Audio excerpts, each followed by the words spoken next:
Classes में आपका स्वागत है। मध्य प्रदेश सामान्य अध्ययन में पिछले क्लास में हमने राज्य के महाधिवक्ता के बारे में चर्चा की थी। इस क्लास में हम एक टॉपिक जो छूट रहा है वो ये है कि मध्य प्रदेश से वर्तमान समय में लोकसभा सांसद कौन कौन है और राज्यसभा सांसद कौन कौन से हैं। इसको हम इसलिए डिस्कशन कर रहे हैं क्योंकि व्यापम के एग्जाम में यहाँ से क्वेश्चन पूछे जाते हैं। आपसे क्वेश्चन पूछ दिया जाएगा कि इस सीट से सांसद कौन है, या वर्तमान समय मध्य प्रदेश में आपको 4 ऑप्शन दे देगा, बोलेगा इसमें कौन राज्यसभा सदस्य नहीं है, या आपको 4 ऑप्शन दे देगा, बोल देगा इसमें से कौन राज्यसभा सदस्य है। तो ये चीज भी आपको पता होनी चाहिए क्योंकि क्वेश्चन का कोई क्या है वो नहीं है, कहीं से भी क्वेश्चन कुछ भी पूछा जा सकता है। तो हम उस हिसाब से क्या है प्रिपेयर रहें कि हमारे सामने कोई भी क्वेश्चन आए तो हमें ये न लगे कि वो क्वेश्चन जो है हमने पढ़ा नहीं है, कहीं पर उस टॉपिक के विषय में हमने चर्चा नहीं की है। जब हम चर्चा कर रहे हैं तो एक एक टॉपिक की चर्चा करेंगे जिससे आपको हर क्वेश्चन को सॉल्व करने में कोई परेशानी ना हो।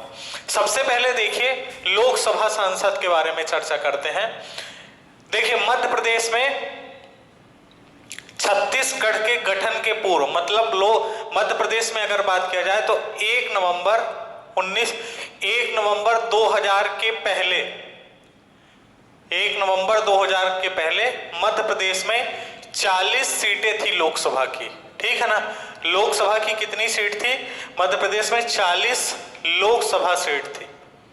ठीक है, 40 लोकसभा सीट थी। इस 40 लोकसभा सीट में क्या हुआ कि 11 सीट जो है वो छत्तीसगढ़ को दे दी जाती है। 1 नवंबर 2000 को क्या होता है, 11 सीट इसको दे दी जाती हैं छत्तीसगढ़ को, तो 29 सीट बचती हैं। कितनी सीट बचती हैं? लोकसभा की 29 सीट बचती हैं।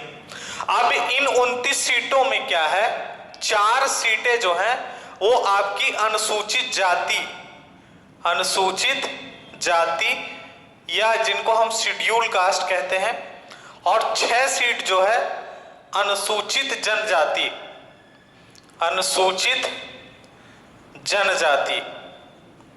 ठीक है ना, शेड्यूल ट्राइब्स कहते हैं जिनको, इनके लिए आरक्षित की गई है। मतलब ये है कि 4 और 6 10 सीटों पर क्या है, आरक्षण है। 10 सीटें क्या है, आरक्षित है। तो अगर 29 में 10 सीटें आरक्षित हैं तो 19 सीट क्या है आपकी, सामान्य सीट है। 19 सीट कैसी है, समान सीट है। ठीक है, ये बात ध्यान रखना है। अब देखिए व्यापम में यहां तक ये भी क्वेश्चन पूछा गया है कि मध्य प्रदेश में अनुसूचित जाति के लिए कौन कौन सी सीट रिजर्व की गई हैं, तो आप उनका नाम बता सकते हैं कौन कौन सी हैं। मैं यहां पर लिख देता हूं। पहली सीट कौन सी है, भिंड, जो अनुसूचित जाति के लिए क्या है आपकी रिजर्व की गई है। पहली सीट है भिंड। दूसरी सीट आप बताएंगे टीकमगढ़। दूसरी सीट कौन सी है, टीकमगढ़। तीसरी सीट आप बचाएंगे उज्जैन। तीसरी सीट कौन सी है, उज्जैन है। और चौथी सीट है देवास साजापुर। ये 4 सीटें जो हैं अनुसूचित जाति के लिए क्या है, आरक्षित की गई हैं। अब अनुसूचित जनजाति के लिए कौन सी 6 सीटें आरक्षित की गई हैं, इन पर चर्चा कर लेते हैं। तो पहली सीट आप बताएंगे शहडोल। ठीक है, पहली सीट कौन सी है, शहडोल। दूसरी सीट आप बताएंगे मंडला। दूसरी सीट कौन सी है, मंडला। पहली सीट है शहडोल, दूसरी सीट है मंडला। तीसरी सीट है आपकी धार। तीसरी सीट कौन सी है, धार। चौथी सीट आपकी है बैतूल। चौथी सीट कौन सी है, बैतूल। 5वीं सीट आपकी है खरगोन। और 6वीं सीट जो है आपकी वो है आपकी रतलाम झाबुआ। ये 6 सीटें जो हैं आपकी शहडोल, मंडला, धार, बैतूल, खरगोन, रतलाम, झाबुआ, ये अनुसूचित जनजाति के लिए आरक्षित की गई हैं। तो टोटल 10 सीटें जो ये हैं आपकी रिजर्व है, आरक्षित है, और 19 सीटें जो है सामान्य सीट है। अब 2019 में 17वीं लोकसभा का चुनाव हुआ। 17वीं लोकसभा चुनाव में मध्य प्रदेश की 29 लोकसभा सीटों पे चुनाव हुआ। 29 लोकसभा सीटों में आप देखेंगे, मैं यहां लिख रहा हूं, आप जो है इधर देख लीजिएगा, 29 लोकसभा सीटों में आप देखेंगे 28 सीट जो है ये बीजेपी ने जीती है, भारतीय जनता पार्टी ने, और एक सीट जो है कांग्रेस पार्टी ने जीती है। 29 लोकसभा सीटों में 28 सीट भारतीय जनता पार्टी ने जीती और एक सीट कांग्रेस ने जीती। ठीक है, अब यहां पर हमने मध्य प्रदेश से जो 29 सदस्य हैं लोकसभा के, हमने सभी का नाम लिखा है, लेकिन यहां से जो क्वेश्चन इंपॉर्टेंट बनेंगे उन पर भी चर्चा करते चलना है। सबसे पहला क्वेश्चन ये इंपॉर्टेंट बन जाता है कि इन 29 लोकसभा सीटों में 4 सीटें जो है महिलाओं ने जीती है। ठीक है ना, 4 सीटों में क्या है, महिलाएं जीती हैं। और वो कौन सी 4 सीटें हैं, ये सबसे ऊपर लिखा हुआ है, आप देखिए। इन 4 सीटों पर आपकी महिलाएं निर्वाचित हुई हैं। कौन कौन सी है? सबसे पहली सीट है भोपाल, साध्वी प्रज्ञा ठाकुर जो है इस सीट से लोकसभा का चुनाव जीती है। दिग्विजय सिंह इनके खिलाफ जो है चुनाव मैदान में थे। तो यहां से क्वेश्चन जब पूछा जाने का चांस है, आपसे क्वेश्चन पूछा जा सकता है ऐसा कि साध्वी प्रज्ञा सिंह ठाकुर जो है किस सीट से सांसद है? तो लोकसभा के भोपाल संसदीय क्षेत्र से ये क्या है, सांसद है। दूसरी चीज रीति पाठक, ये कहां से सांसद है? सीधी से सांसद है ये रीति पाठक जो है। तीसरी चीज हिमाद्री सिंह, ये कहां से है? शहडोल से हैं। और चौथी संध्या राय कहां से है? भिंड से हैं। तो ये 4 महिलाएं जो है आपके लोकसभा के चुनाव में ये निर्वाचित हुई हैं। ठीक है ना, ये चारों लोग क्या है, निर्वाचित हुई हैं। अब उसके अलावा 25 जो है आपके पुरुष हैं। उसमें से आप देखिए, हमने आपको बताया कि 29 सीटों में 28 सीट बीजेपी ने जीती और एक सीट कांग्रेस ने जीती। तो कांग्रेस से केवल जो है मध्य प्रदेश के पूर्व मुख्यमंत्री कमलनाथ के बेटे जो है उन्हीं की सीट थी जो छिंदवाड़ा संसदीय लोकसभा क्षेत्र है। छिंदवाड़ा संसदीय लोकसभा क्षेत्र से ये नकुलनाथ जो है चुनाव जीतते हैं। तो कांग्रेस से केवल और केवल नकुलनाथ जो है चुनाव जीते हुए हैं। उसके अलावा आप देखिए नरेंद्र सिंह तोमर मुरैना से हैं, विवेक सेजवलकर जो है ग्वालियर से हैं, केपी सिंह गुना से हैं। केपी सिंह जो है इन्होंने ही आपके ज्योतिरादित्य सिंधिया को चुनाव मैदान में हराया था। ठीक है ना, चुनाव में हराया था केपी सिंह गुना से। राज बहादुर सिंह कहां से? सागर से ये सांसद है। विजय कुमार कहां से हैं? टीकमगढ़ से हैं। प्रहलाद सिंह पटेल ये दमोह से सांसद हैं, साथ ही साथ मोदी कैबिनेट में ये मंत्री भी हैं। तो हम इनकी चर्चा अलग से कर लेंगे जो जो लोग मंत्री हैं। बीडी शर्मा जो बीजेपी के प्रदेश अध्यक्ष है वो खजुराहो से सांसद हैं। गणेश सिंह सतना से सांसद है। राकेश सिंह जो बीजेपी के पूर्व प्रदेश अध्यक्ष थे वो जबलपुर से सांसद है। फग्गन सिंह कुलस्ते ये भी मोदी कैबिनेट में शामिल है, मंडला से सांसद है। दल सिंह बिसेन ये बालाघाट से सांसद है। उदय प्रताप सिंह होशंगाबाद से हैं। रमाकांत भार्गव विदिशा से हैं। रोडमाल नागर राजगढ़ से हैं। महेंद्र सिंह सोलंकी जो है देवास शाजापुर से हैं। और अनिल फिरोजिया जो है उज्जैन से हैं। ठीक है, हो सकता है कि आपको ये 2-3 नाम ना दिखाई दे रहे हो, तो इसकी फोटो लगवा दी जाएगी तो ये नाम आपको दिखाई देने लगेंगे। ठीक है, यहां आप देखिए अंतिम जो नाम है अनिल फिरोजिया, ये उज्जैन से सांसद हैं। उसके बाद सुधीर गुप्ता मंदसौर से हैं। धूमन सिंह डामोर रतलाम झाबुआ से हैं। छत्तर सिंह दरबार धार से हैं। शंकर लालवानी ये नाम ध्यान रखिएगा, ये इंदौर से सांसद हैं, क्योंकि पहले इस सीट पर लोकसभा की जो अध्यक्ष थी आपकी सुमित्रा महाजन, उनकी जगह पर इनको टिकट दिया गया था। जो मोदी पहली कैबिनेट थी, जो मोदी की पहली सरकार थी 2014 से 19 तक, उसमें वो लोकसभा की अध्यक्ष थी। ठीक है ना, लोकसभा अध्यक्ष थी वो, उनकी जगह पर शंकर लालवानी को टिकट दिया गया था। गजेंद्र सिंह खरगोन से हैं।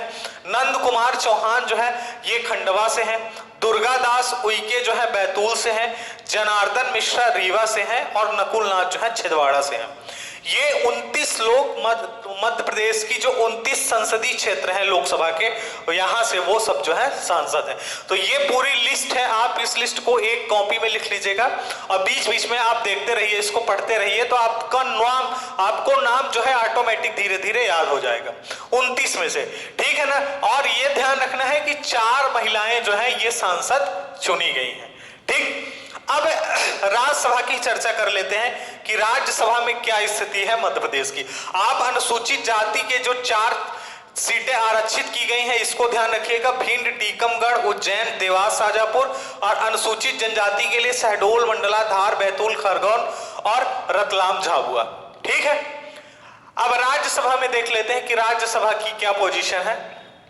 अभी 2020 में मध्य प्रदेश की 3 सीटों के लिए चुनाव हुआ है राज्यसभा का। राज्यसभा के चुनाव में क्या होता है कि जो विधानसभा के अध्यक्ष होते हैं वो वोटिंग करते हैं, ठीक है, और लोकसभा के चुनाव में क्या होता है कि जनता वोट करती है। इसलिए लोकसभा को क्या कहा जाता है? जनता का हाउस, लोकप्रिय सदन कह सकते हैं आप, हाउस ऑफ पीपल कहा जाता है। जबकि राज्यसभा के चुनाव में विधानसभा के सदस्य वोट करते हैं, वो हाँ विधानसभा के सदस्य वोट करते हैं, इसलिए काउंसिल ऑफ स्टेट कहा जाता है उसको। तो राज्यसभा में क्या है, मध्य प्रदेश में स्थिति क्या है राज्यसभा की। बाकी भारत के संविधान जब हम पढ़ेंगे उसमें हम फिर लोकसभा और राज्यसभा के विषय में विस्तृत चर्चा करेंगे। राज्यसभा में आप देखिए 1 नवंबर 2000 के पहले मध्य प्रदेश में 16 सीट थी राज्यसभा की, ठीक है ना। कितनी सीट थी? 16 सीट थी राज्यसभा की। उसमें से 5 सीट जो है, 5 सीट क्या है 1 नवंबर 2000 के पहले, ठीक है, ये बात ध्यान रखिएगा। उसके बाद 1 नवंबर 2000 को क्या हुआ कि छत्तीसगढ़ जब मध्य प्रदेश से अलग हुआ तो छत्तीसगढ़ को 5 सीटें दे दी गई, तो बची सीट कितनी? 11 सीट बची। अब आपको पता है कि राज्यसभा की सीटों में कोई आरक्षण नहीं होता है कि कोई एसटी के लिए या एससी के लिए आरक्षित की जाएगी, यहां पर किसी भी प्रकार का कोई आरक्षण नहीं होता है। और दूसरी चीज आपको यह भी जानकारी है कि लोकसभा जो है, लोकसभा का कार्यकाल तो वैसे 5 साल होता है अगर 5 साल के पहले भंग नहीं हुई, लेकिन राज्यसभा एक स्थायी सदन है, ये कभी भंग नहीं होता और सामान्यतः इसका कार्यकाल 6 वर्ष के लिए होता है, जिसमें से हर 2 वर्ष में 1/3 सदस्य इसके क्या होते हैं? रिटायर होते रहते हैं। तो 2020 में इसमें 3 सदस्य रिटायर हुए थे, उनकी जगह पर 3 सदस्यों की 3 नए सदस्य चुने गए हैं। तो आप देखिए कौन कौन से वो नए सदस्य हैं। सबसे पहले थावर चंद गहलोत जो है, इनका कार्यकाल 2018 से लेकर 2024 तक है। धर्मेंद्र प्रधान ये 2018 से लेकर 2024 तक इनका भी है। कैलाश सोनी 2018 से 24 तक इनका भी कार्यकाल है। अजय प्रताप सिंह 18 से 24 तक इनका भी कार्यकाल है। राजमणि पटेल इनका भी कार्यकाल 18 से 24 तक है। उसके बाद संपतिया उइके 2016 से 22 तक है। उसके बाद एमजे अकबर 2016 से 22 तक है। विवेक तनखा 2016 से 22 तक है। दिग्विजय सिंह, अब ये देखिए लास्ट में जो 3 सदस्य लिखे हुए हैं 9, 10 और 11, दिग्विजय सिंह 2020 से 2026 तक, ज्योतिरादित्य सिंधिया 2020 से लेकर 2026 तक और सुमेर सिंह 2020 से लेकर 26 तक। इन 3 लोगों का चयन अभी किया गया है, ठीक है ना, ये बात ध्यान रखिएगा। 2020 में जो चुनाव हुआ है राज्यसभा का, मध्य प्रदेश में 3 सीटें खाली हुई थी, उन 3 सीटों पर दिग्विजय सिंह, ज्योतिरादित्य सिंधिया और सुमेर सिंह को निर्वाचित चुना गया है, ठीक है ना। अब यहां पर देखिए 11 लोग हैं और यहां पर आप देखिए 29 लोग हैं, तो 11 और 29 मिला के कितने हो जाते हैं? 40। मतलब मध्य प्रदेश से राज्यसभा और लोकसभा सांसद मिला के टोटल 40 सांसद हो जाते हैं, ठीक है। देखिए राज्यसभा सांसदों में संपतिया उइके एकमात्र महिला है, तो ये बात ध्यान रखिएगा। दूसरी चीज, जो मोदी की कैबिनेट बनाई गई है, मोदी 20, ठीक है ना, कैबिनेट, उस कैबिनेट में मध्य प्रदेश के इन 40 सांसदों में 5 सांसदों को जगह दी गई है, ठीक है। वो 5 सांसद कौन कौन से हैं? नरेंद्र सिंह तोमर है, प्रहलाद सिंह है, ठीक है, नरेंद्र सिंह तोमर, प्रहलाद सिंह पटेल, फग्गन सिंह कुलस्ते, थावर चंद गहलोत और धर्मेंद्र प्रधान, इन 5 लोगों को जगह दी गई है। नरेंद्र सिंह तोमर, प्रहलाद सिंह पटेल, फग्गन सिंह कुलस्ते, थावर चंद गहलोत और धर्मेंद्र प्रधान, इन 5 लोगों को मोदी कैबिनेट 20 में शामिल किया गया है। मध्य प्रदेश से 5 सांसदों को लोकसभा और राज्यसभा दोनों को मिलाकर मोदी सरकार में शामिल किया गया है, ठीक है। देखिए हमें ये चीज पढ़ना जरूरी है, क्यों? क्योंकि ये हमारे मध्य प्रदेश से रिलेटेड है और कुछ भी इनसे क्वेश्चन बन सकता है, समझ रहे हैं। और अगर हम नहीं पढ़े रहेंगे तो हमें लगेगा कि ये क्वेश्चन पूछ लिया गया, ठीक है। तो इसलिए इसको भी हमें क्या पढ़ना है। मैं इन 5 जो मोदी कैबिनेट में शामिल किए गए हैं इनको कौन कौन से डिपार्टमेंट दिए गए हैं, ये जो है हम चर्चा कर लेते हैं। यहां से ये भी हमारा टॉपिक जो है खत्म हो जाएगा। ठीक है,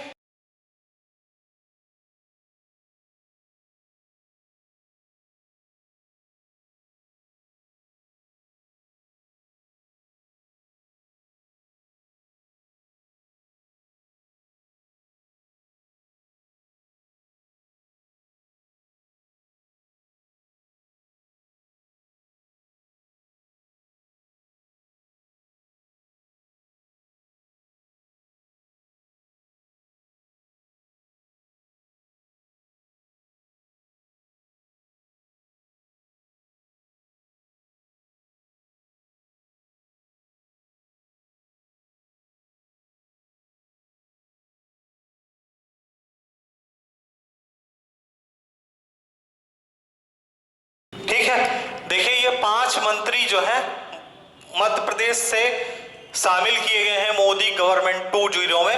कौन कौन से ये लोग हैं? सबसे पहले है नरेंद्र सिंह तोमर, कृषि एवं किसान कल्याण, ग्रामीण विकास एवं पंचायती राज मंत्री हैं। ठीक है, कृषि एवं किसान कल्याण, ग्रामीण विकास एवं पंचायती राज मंत्री। थावर चंद्र गहलोत सामाजिक न्याय एवं अधिकारिता मंत्री हैं। ठीक है, थावर चंद्र गहलोत सामाजिक न्याय एवं अधिकारिता मंत्री हैं। धर्मेंद्र प्रधान पेट्रोलियम एवं प्राकृतिक गैस एवं इस्पात मंत्री हैं ये। ठीक है, पेट्रोलियम एवं प्राकृतिक गैस मंत्री हैं। ध्यान रखिएगा थोड़ा सा यहाँ पर, पेट्रोलियम एवं प्राकृतिक गैस मंत्री हैं। पेट्रोलियम एवं प्राकृतिक गैस मंत्री जो है आपके धर्मेंद्र प्रधान है। उसके बाद प्रहलाद सिंह पटेल जो है संस्कृति एवं पर्यटन मंत्री हैं। और लास्ट में फग्गन सिंह कुलस्ते ये इस्पात मंत्री हैं। तो इन 5 लोगों को मोदी 2.0 कैबिनेट में मध्य प्रदेश से शामिल किया गया है। ठीक है, तो यहां से ये चैप्टर हमारा जो है समाप्त होता है।